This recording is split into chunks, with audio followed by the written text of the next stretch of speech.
వి gold trusted gold buyers తాకట్టులో ఉన్న బంగారాన్ని విడిపించి ఈ రోజు ఉన్న మార్కెట్ ధరకే కొనబడును.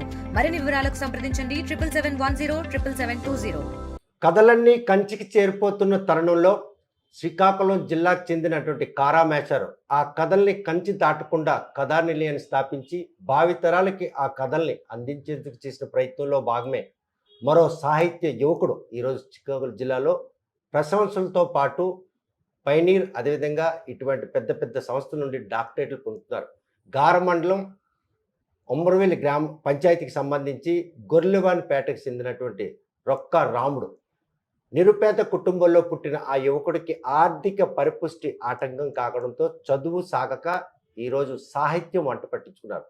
వృత్తిరీత్యా చదువుకు తగ్గ ఉద్యోగం సీమెన్ లభించిన నేటికి కూడా ఆ సాహిత్యంపై ఉత్సుకత ఈరోజు ఆయన చేత కథలను అలవోకగా రాయించడంతో పాటు కథనాలను కూడాను అలవోకంగా చదివించేటటువంటి ఒక పరిజ్ఞానాన్ని సంపాదించుకున్నటువంటి వ్యక్తి ప్రస్తుతం రాముడు మనతో ఉన్నారు. చూస్తే కనుక చాలా చిన్న వయసు, చదువు పాలిటెక్నికల్ డిప్లొమా, కానీ సాహిత్యం వంటపడడానికి ప్రధాన కారణం ఏమన్నా? సాహిత్యం అంటే సార్ 2005 నుంచి నాకు జ్ఞానం తెలిసిన తర్వాత మా అన్నయ్య 2007లో సార్, మా అన్నయ్యకి అప్పుడు మా అన్నయ్యది లవ్ మ్యారేజ్. సో మా వదినకి అన్నయ్య లేఖలు రాసి ఇవ్వటం, ఆ వాటిని అప్పుడు నాకు తెలియని జ్ఞానంతో నేను వాటిని చదవటం, ఆ చదవడంపై వాటిపై ఇంట్రెస్ట్ నాకు అనమాట. సో అప్పుడు కలిగింది సార్ నాకు ఈ ఇంట్రెస్ట్. అంటే లవ్ అన్నది ఇద్దరు వ్యక్తుల మధ్యన ఉన్నటువంటి వారి అభిప్రాయాలను వ్యక్తం చేసేటటువంటి లెటర్. ఆ లెటర్లో కథ రాసే కంటెంట్ ఎక్కడి నుంచి మీరు పట్టుకున్నారు? కథ రాసే కంటెంట్ అనేది వాళ్ళిద్దరు లవ్ స్టోరీ, అంటే అన్నయ్య వదిన లవ్ స్టోరీ నుంచే నేను తీసుకున్నాను సార్. ఏదైతే కవిత్వం అనేది ఉందో ఆ కవిత్వం అనేది వాళ్ళు రాసిన లెటర్ల నుంచి నేను తీసుకున్నాను సార్. అంటే అన్నయ్య బాగా చదువుకున్న వ్యక్తే, లేకపోతే ఆయనలో ఆ పరిజ్ఞానం అప్పట్లో నిన్ను ఆకర్షితం చేసింది? అన్నయ్య అయితే 9వ తరగతి వరకు చదువుకున్నారు సార్. సో మా ఆర్థిక పరిస్థితుల వలన అప్పటి నుంచి చదువు మానేసి మా ఫ్యామిలీ కోసం పనికి వెళ్ళడం అనేది జరిగింది. సో అలా పనికి వెళ్ళడం వలన అతను కష్టపడి మమ్మల్ని చదివించాడు. సో అతనికి అంత పరిజ్ఞానం లేనప్పటికీ, అంత సాంకేతిక సాహిత్యపరంగా లేనప్పటికీ అతను రాసిన కవితల్లో నాకు సాహిత్యంపై ఒక ఇంట్రెస్ట్ కలిగింది.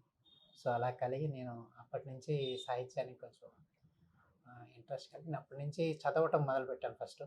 సో చదవగా అంటే నేను కూడా ఏవో చిన్న రాయాలనే ఒక చిన్న దీంతో రాయటం మొదలుపెట్టాను. తర్వాత చాలామంది ఫ్రెండ్స్ ఇంత అచీవ్మెంట్కి ఈరోజు గురువు ఎవరు అని రాముడిని అడిగితే? గురువు ఎవరినని అడిగితే మా అన్నయ్యనే చెప్పాలి సార్. ఎందుకంటే నాకు స్టార్ట్ అయింది మా అన్నయ్య దగ్గర నుంచే. ఎందుకంటే అతను రాసిన ఆ కవితలే నాకు ఏ రోజు ఈ స్థాయికి తెచ్చాయి. కాబట్టి ఆ గురువు అయితే నాకు అన్నయ్య సార్. 10 ఏళ్ళ మీ జర్నీలో ఈరోజు ఇన్ని అవార్డులు ఓన్ చేసుకున్నారు. కాకపోతే ఈ ఓన్ చేసుకున్న దాంట్లో ఎటువంటి కథనం కావచ్చు, కవిత కావచ్చు, మీకు ఈ ఘనతను ఆర్జించడానికి దోహదపడి? ప్రతి ఒక్కటి అంటే కన్న తల్లికి ఏ బిడ్డ మొక్క ఎక్కువ అంటే చెప్తే ఏది కన్న తల్లి చెప్పలేదు. నాకు అలానే సార్. ప్రతి ఒక్కటి కూడా ఒక కన్న బిడ్డ లాంటిది. నేను రాసుకున్న ప్రతి ఒక్క అక్షరం కూడా నాకు అంత విలువైంది. ఇంకా చాలా కవితలకి వాటికి నాకు బాగా ఇది వచ్చింది. కొన్ని కవితలు ఉన్నాయి సార్, అంటే ఎక్కువగా నాకు పేరు తెచ్చిపెట్టినవి. కాకపోతే ప్రతి ఒక్క కవిత కూడా నాకు కన్నబిడ్డ లాంటిది. ఈ ఆధునిక యుగంలో సాహిత్యాన్ని వంట పట్టించుకోకుండా, కవితలపై ఆకర్షితులు కాకుండా యువత పక్కతో పడుతున్న ఈ తరుణంలో దాన్ని అంతలా ఆరాధించడానికి ఈ అంశం మీకు దోహదపడింది? ప్రస్తుతానికైతే ఇప్పుడు నేటి తరం అయితే ఎవరు కూడా ఈ పోయిటరీ మీద ఎవరు కూడా పెద్దగా ఆకర్షితులు కావటం లేదు. రకరకాల ట్రెండ్స్ అయితే అవుతున్నాయి. నాకు తెలిసి సాహిత్యం అనేది చాలా గొప్పది సార్. అది చదివే వారికి, తెలుసుకునే వారికి దాని విలువ తెలుస్తుంది నాకు తెలిసి. అటువంటి వెలుగు తెలిసినటువంటి రాముడు మాత్రం దాన్ని వంట పట్టించుకున్నారు. చదువు పరంగా వచ్చేసరికి ఏ ఆటంకాలు ఈరోజు ఉన్నత శిఖరాలను అధిరోహించేటటువంటి అవకాశం కల్పించలేదు? ఎంతమంది మీ కుటుంబ సభ్యులు ఈరోజు మీరు ఈ ఘనతను ఆర్జించిన దాంట్లో వారందరూ కూడా భాగస్వాములేనా? ఖచ్చితంగా సార్, వాళ్ళందరూ భాగస్వాములే. మాకు మా తల్లి తండ్రి కూలి పని చేసుకొని బతుకుతారు సార్. సో వాళ్ళకి మేము 6గురు సంతానం, 4 అక్క చెల్లెళ్ళు, అన్నయ్య, నేను. సో ప్రతి ఒక్కరు కూడా మన గవర్నమెంట్ స్కూల్స్‌లోనే 2, 3, 4, 5 తరగతుల వరకు చదివి ఆపేసిన వాళ్ళే.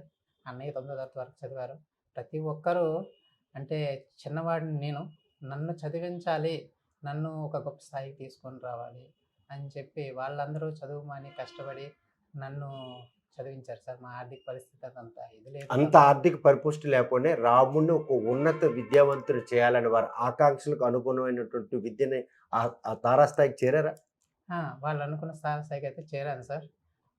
కాకపోతే వాళ్ళకి తెలియకుండానే ఈ సాహిత్యం అనేది నాకు అలవడిందని వాళ్ళకి తెలియకుండానే వచ్చింది. నాకు కూడా అనుకోకుండానే ఇంట్రెస్ట్ కలిగింది. సో దీనిలో నేను ఇంత అచీవ్‌మెంట్ అనేది సాధించడం నిజంగా నాకు హ్యాపీ.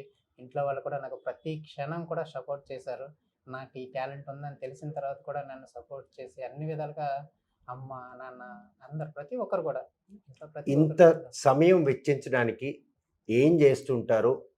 ఎంతో సమయం లేకపోతే ఒక కవిత గాని, ఒక పుస్తకం గాని రాయాలనుకుంటే, ఒక కథ రాయాలనుకుంటే చాలా సమయం వెచ్చించాల్సి ఉంటది. ఆలోచన సరళి. మీరు చేస్తున్నట్టు వృత్తి ఏంటి? అది ఏ విధంగా మీకు ఆ సమయం లభిస్తుంది? నేను మర్చెంట్ నేవీలో సీమన్‌గా పనిచేస్తున్నాను సార్. సో నా డ్యూటీ టైమింగ్స్ అంటే 8-5 ఉంటుంది సార్. సో 8-5 అయిపోయిన తర్వాత ఇంకా మాకు 6కి అక్కడ డిన్నర్ ఉంటుందన్నమాట. సో 6కి డిన్నర్ చేసేసి ఇంకా తర్వాత నైట్ 10, 11 వరకు ఇంకా ఫ్రీ టైంలో నేను ఫుల్ కాన్సంట్రేషన్ దీనిపైనే పెడతాను సార్, సాహిత్యం పైన. ఏదో ఒకటి రాసుకుంటూ ఉంటాను. రాసిన దాన్ని చాలా సంస్థలకి పంపిస్తూ ఉంటాను. ఫస్ట్ ప్రతిలిపి అనే ఒక యాప్‌లో నేను రాయటం జరిగింది. 2018 నుంచి నేను అందులో రాస్తున్నాను. సో ఆ తర్వాత నేను బయట సంస్థలకు కూడా రాసి వాళ్ళు పెట్టే పోటీల్లో గెలవటం. ఇది కేవలం మీరు దాని మీద ఉన్నటువంటి ఉత్సుకతే ఇటువంటి ఉన్నత శిఖరాన్ని అధిరోహించేందుకు దోహదపడడంతో పాటు, ఆర్థిక పరిపుష్టి లేని ఆ కుటుంబాలకి బాసటగా నిలిచేందుకు కూడా మీరు ఎంచుకున్నటువంటి ఈ సాహిత్యం తోడ్పాటునిచ్చిందా? ఖచ్చితంగా ఇస్తుంది సార్. ఎందుకంటే నేను రాసే కథలు ఈరోజు నేనంటే ఒక డైరెక్టర్‌గా నేను చేసే ఏదైతే నేను అనుకుంటున్నానో, నా ఇమాజినేషన్‌లో ఉన్న స్టోరీని నేను ఈరోజు స్క్రీన్ మీదకి తీసుకెళ్ళాలని ట్రై చేస్తున్నాను సార్. ఇప్పుడు ప్రెజెంట్ నాకు ఒక 3 షార్ట్ ఫిల్మ్స్ ఇవవుతున్నాయి, షూటింగ్ అవుతున్నాయి. సో ఇంకో 3 షార్ట్ ఫిల్మ్స్ కూడా రెడీగా ఉన్నాయి. సో ఈ 3 కంప్లీట్ అయ్యాక వాటిని అటు సాహిత్యం, ఇటు కథలతో పాటు ఏదైతే మీరు షార్ట్ ఫిల్మ్ అంటే ప్రెజెంట్ జనరేషన్‌కి అనుగుణంగా మీకున్నటువంటి పరిజ్ఞానాన్ని వాళ్ళకి చేరువ కావాలనే ఉద్దేశమే ఈ షార్ట్ ఫిల్మ్ ట్రాక్ పక్కకు మళ్ళింది. అవును సార్. నాకేదైతే ఈ సాహిత్యం మీద ఉన్న పట్టు, వాటిని ఇప్పుడున్న ట్రెండ్‌కి సరిపోయినట్టుగా షార్ట్ ఫిల్మ్స్‌లో, రీల్స్‌లో ఇలాంటి వాటిలో నేను ట్రెండ్ చేయాలనుకుంటున్నాను. సో అందుకనే ఈ త్రోవను కూడా నేను ఎంచుకోవడం జరిగింది. అంటే పుస్తకాలు చదవట్లేదు, కథలపై ఆసక్తి లేదు, సాహిత్యంపై కనీసం శ్రద్ధ తీసుకున్నటువంటి ఈ రోజుల్లో ఏదైతే షార్ట్ ఫిల్మ్ కనెక్ట్ అవుతున్నారు జనరేషన్‌కి తగ్గట్టుగా అటువంటి ఫిల్మ్‌లు రూపొందించడానికి ఆ ప్లాట్‌ఫార్మ్ ఎంచుకున్నారు. అవును సార్. ఈ రోజుల్లో బుక్స్ అంటే చాలా తక్కువ మంది చదువుతున్నారు. చాలా తక్కువ మంది. మనం చూసినట్లయితే ప్రతి చిన్న పిల్లవాడి చేతిలో కూడా మొబైల్ అనేది ఉంటుంది. రోజంతా రీల్స్‌ని స్క్రోల్ చేస్తా ఉంటారు. సో ఇది ప్రెజెంట్ సోషల్ మీడియా అనేది చాలా మంచి ప్లాట్‌ఫార్మ్ అని అనుకుంటున్నాను నేను. సో అందుకనే నా ఈ సాహిత్యాన్ని నేను ఈ విధంగా షార్ట్ ఫిల్మ్స్ రూపంలో రిలీజ్ చేద్దామని చెప్పేసి ఈ త్రోవని నేను ఎంచుకోవడం జరిగింది. చిక్కోలు సాహిత్య ప్రియుడు అంటే రాముడు ఎవరి పేరు ముందుగా మననం చేసుకుంటారు? పరవస్తు చెన్నై చూసి నాకు అతని రచనలు చాలా బాగా నచ్చుతాయి. సో నేను చిక్కోలు సాహిత్య ప్రియుడు ఈరోజు కథల్ని కంచికి కూడా దాటకుండా కట్టడి చేసి నిక్షిప్తం చేసి భావి భారత పౌరులకి అందజేసేందుకు చేసినటువంటి ప్రయత్నంలో చిక్కోలు జిల్లా ఘనతను ఆర్జించినటువంటి ఒక వ్యక్తి. జిల్లా అంటే కాళీపట్నం రామారావు సార్, కారా మాస్టర్ గారు. ఆయన కథల్లో ఏ పుస్తకం మీకు ఆకర్షణ చేసింది? ఆయన రాసిన కథలు కావచ్చు, ఆ సాహిత్యానికి ఉన్నటువంటి ఆ స్మెల్ ఉంది, దాన్ని ఎక్కడైనా మీరు కనెక్ట్ అయ్యారా? చాలా రచనల్లో నేను కనెక్ట్ అయ్యాను సార్. ప్రతి ఒక్కటి నేను చదువుతూ ఉంటాను. అంటే అతని రచనలన్నీ నాకు చాలా బాగా నచ్చుతాయి.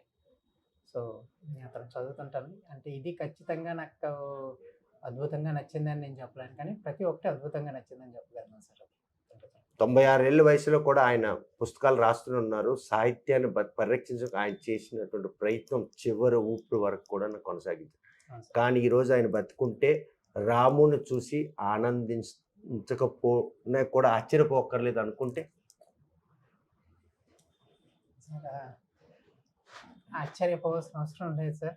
ఎందుకంటే ఎవరిలో ఏ టాలెంట్ ఉందని ఎవరికీ తెలీదు.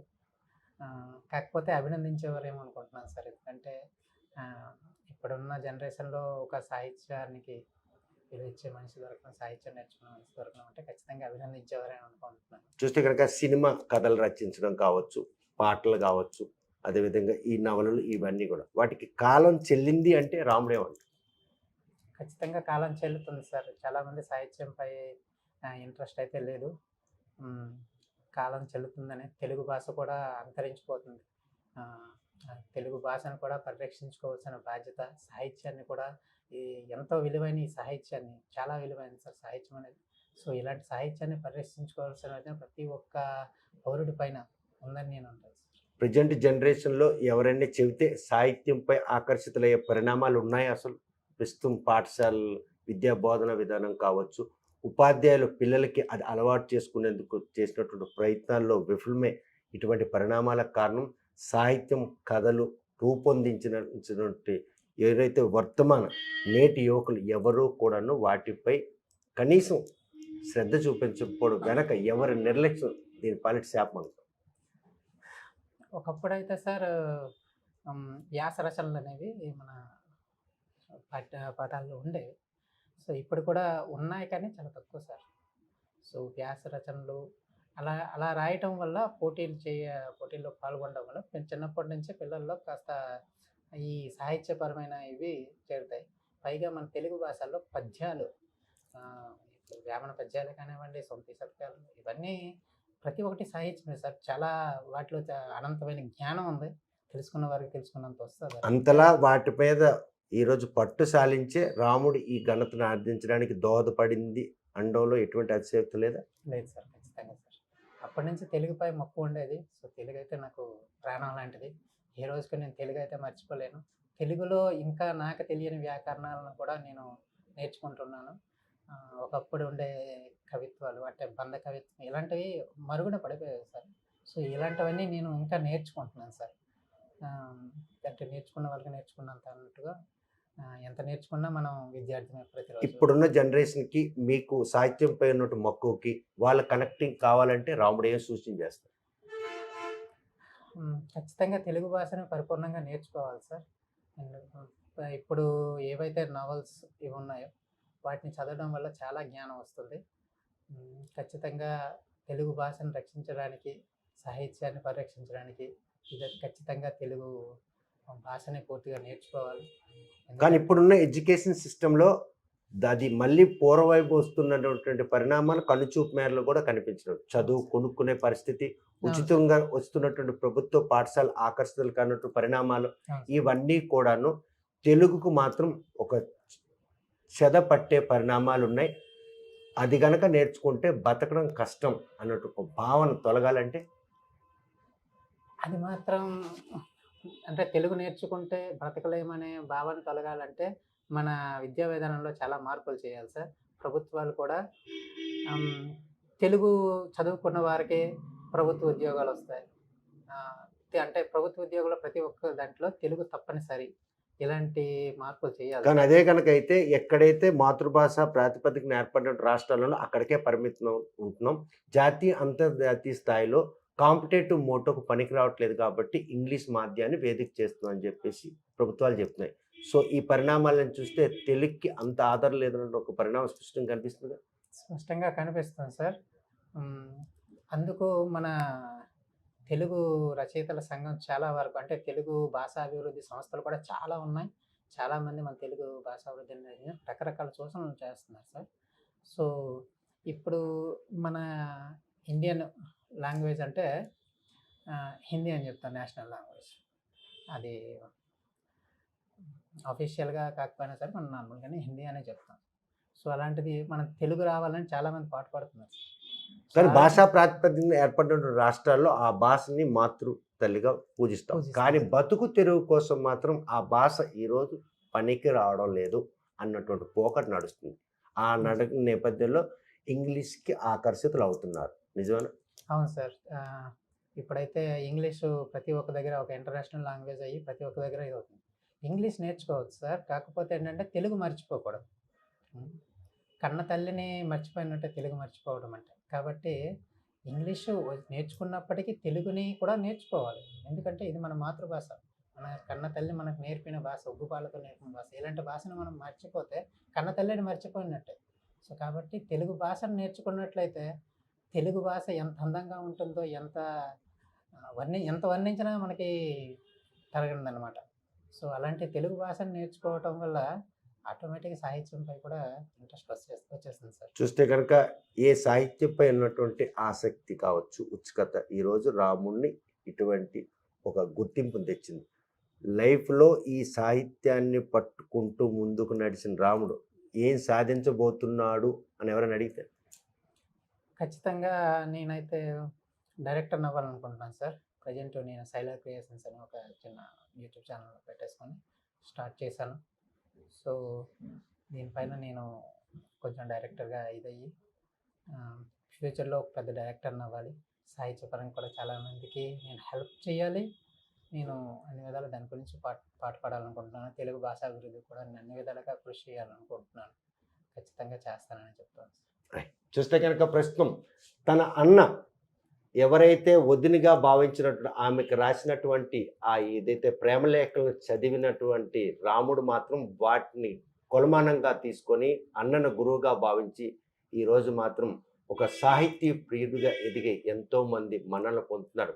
ఒక నిరుపేద కుటుంబంలో పుట్టి సాహిత్యానికి ఆకర్షితుడైన ఈ జనరేషన్ తెంచిన రాముడు మాత్రం 10 మందికి ఆదర్శం కావాలి.